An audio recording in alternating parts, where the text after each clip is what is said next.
Pro ហើយនឹងសួស្តីដល់អ្នកទាំងអស់គ្នាខ្ញុំបាទឈ្មោះទាំងរ៉ាស៊ីត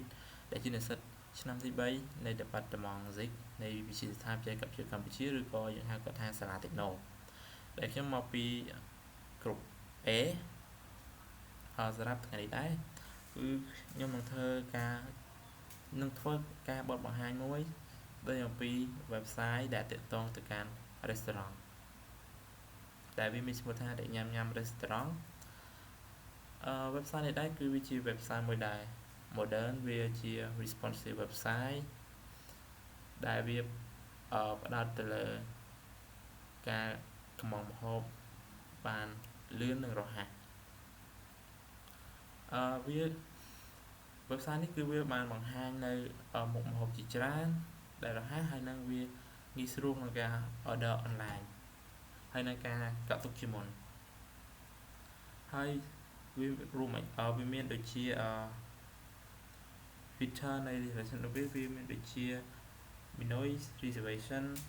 about us contact ហើយនឹង profile សម្រាប់ target user ដែលយើងផ្ដោតទៅលើគឺផ្ដោតទៅលើសិស្សអ្នកធ្វើការក្នុង office ហើយនឹងគ្រួសារហើយសម្រាប់problem ដែលបណ្ដាលឲ្យយើងមាននៅ website នេះឡើងគឺមនុស្សមានពេលវេលាកំណត់សម្រាប់ធ្វើម្ហូបព្រោះពួកគេត្រូវ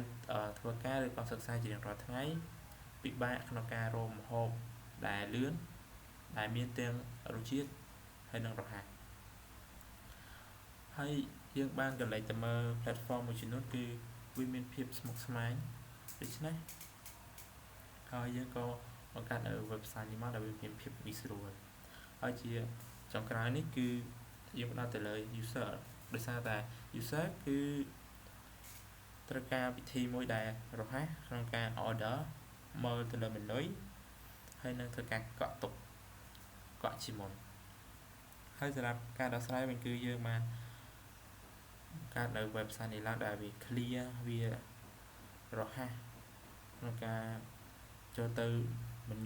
view menu page ជាមួយនឹង category ហើយនឹង detail របស់វា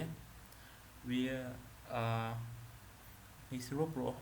វាមាន short description ហើយនឹងvisual នៃ image មួយហ្នឹងហើយវាជា responsive ដែលវាអាចឲ្យ user ហ្នឹងអាច access ទៅកាន់ website យើងនៅលើ device ផ្សេងហើយជាចុងក្រោយនេះគឺយើង design ឡើងសម្រាប់ឲ្យ user មានរហ័ស friendly ហើយកាត់បន្ថយការចំណាយពេលទៅលើការ order ឥឡូវសម្រាប់technology ដែលយើងប្រើប្រាស់នៅក្នុង website នេះគឺយើងប្រើ HTML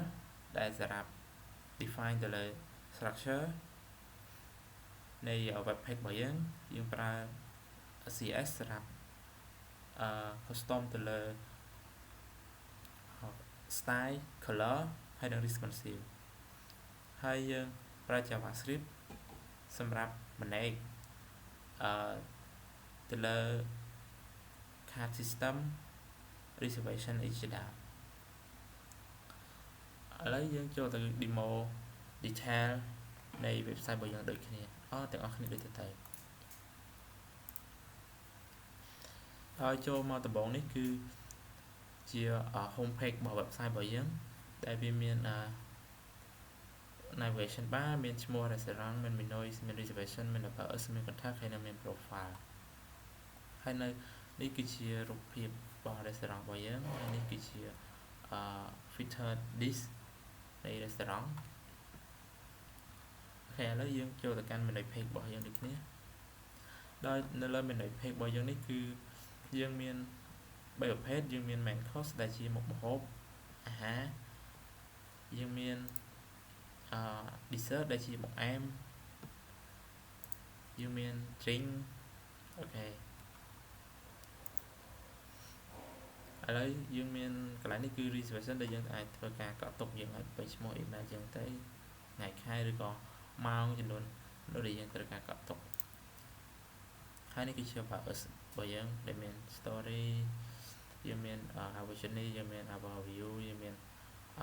meet our team ជាដើមហើយកន្លែង contact នេះគឺយើងអាចឲ្យuser អាច contact មកកាន់យើងដែលយើងមានដូចជា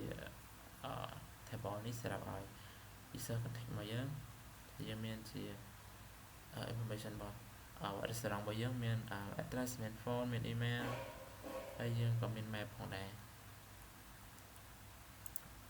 តោះនេះគឺជា profile របស់ user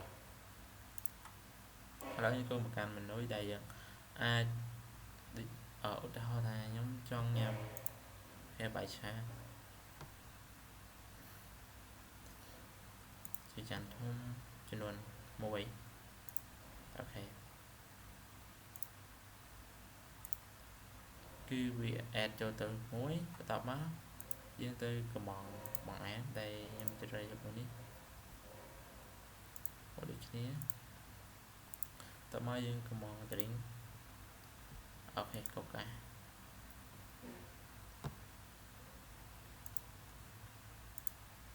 រីកនេះឥឡូវនេះយើងមានបានដល់ចំនួន3ឥឡូវខ្ញុំចង់ remove នេះចោលមួយអូខេឥឡូវសល់តែ2ឥឡូវយើងធ្វើការ check out អូខេយើងធ្វើការរងចាំហើយចំណាយ responsive គឺយើងបានដូចនេះនេះគឺជា responsive សម្រាប់ cards responsive សម្រាប់ home page responsive សម្រាប់ menu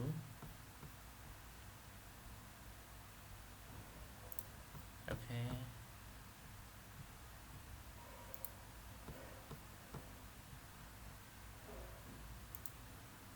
reservation about us contacts and profile